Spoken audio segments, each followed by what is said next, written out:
Hi there, I'm Joey from EDHREC, and I've got a kind of weird question for you. Are there ever things that happen in games of Commander that suddenly make you feel like now that game doesn't count? We've all kind of had this experience, right? I think the most common way that it arrives is often like when we're watching Commander gameplay videos and then we spot a mistake, a rules error, a missed trigger, maybe someone forgets to mark the correct amount of damage, etc. And when those things happen, the emotion that we get is to feel kind of deflated. Like, oh, the game is wrong now. Everything that happens from here forward kind of shouldn't have happened because of that mistake, which might have a bunch of ripple effects and affect the outcome of the game.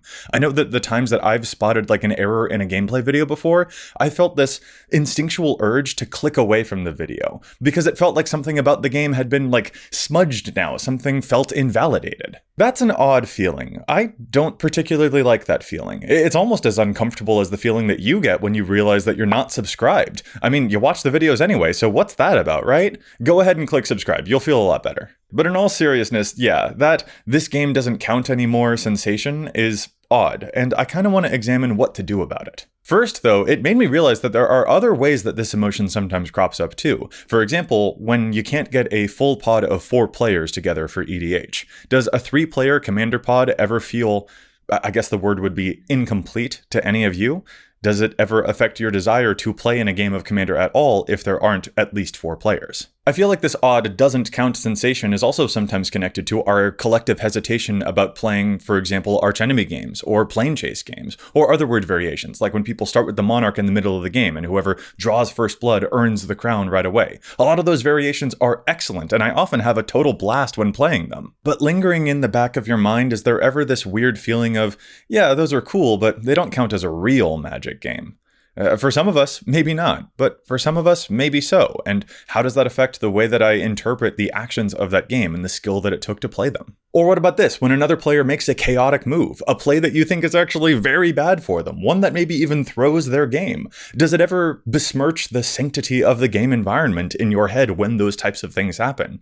Or like when someone misses that they had lethal on board and they could have won that game, but they just totally didn't notice? Or if they sequence something slightly off kilter and they miss out on drawing like an extra card that they could have had, for instance. Do those paper cut moments ever get a little too hard to ignore and drive you a little bit crazy and rip you out of the good vibes because the game is not being engaged with in what you think is the most productive way, and because the game isn't being played perhaps the way that it, quote, should be played? Now, one of the reasons why I want to put that weird abstract feeling onto the examination table is because I think it's connected to some other bad instincts that we probably all ought to nip in the bud. For example, I mentioned earlier about how seeing an error in a gameplay video has sometimes made me feel before like I wanted to click away from that video, no matter how much fun the people in that video were having in their game.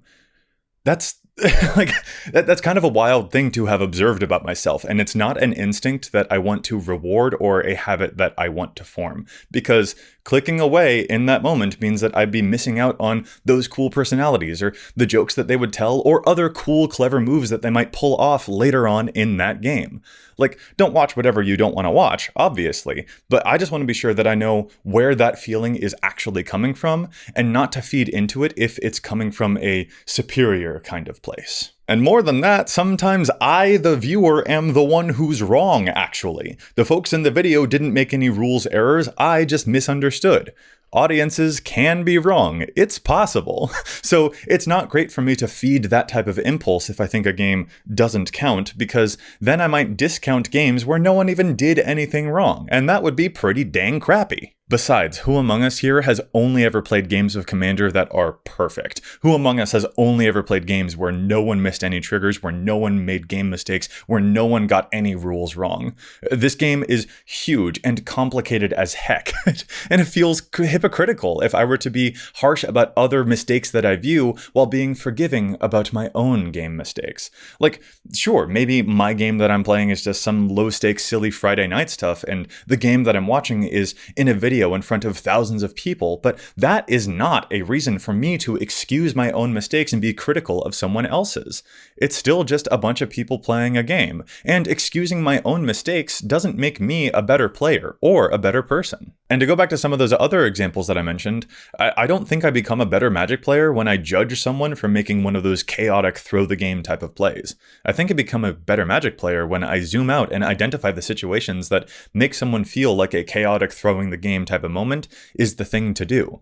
I become a better Magic player if I recognize that from their perspective, perhaps it felt like the game was already lost and they haven't been able to contribute very much because everyone else was already dominating the game and they were backed into a corner, and just to try and do anything, they just tossed a monkey wrench into the cogs because they wanted to have any impact at all, even if it would be to bother or throw off another player. If I can see that coming, if I can understand that emotional state, then maybe I can help to avoid those moments by perhaps helping to make sure that they do get to contribute earlier in the game. And by avoiding those moments, making sure that no one ever does feel that backed into a corner and never feels compelled to make those chaotic plays, maybe I can help avoid those times where someone will do something that does throw me off balance. Maybe that is a thing that would make me a better player than just being like, they did something dumb. Of course, there are limits to any and all of this. There are sometimes games where I really do need to be just like, okay, this is a little too much. I do prefer to engage with Magic in a different way than what's happening here. Maybe I can only take so many rules mistakes or so many game variants or so many moments of loose play or bizarre chaotic moves before I realize that I do need to find something else that resonates more with me about what I enjoy about the game. But even if that's the case, overall, that subconscious whisper of thinking that certain games don't count is just not a great mindset that I enjoy carrying around with me.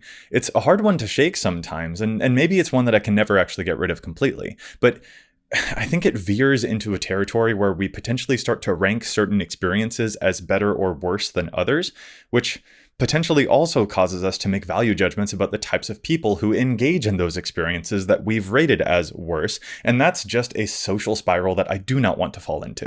Besides, I think it's actually really useful to truly engage with those things so that you can better learn where your lines are actually drawn.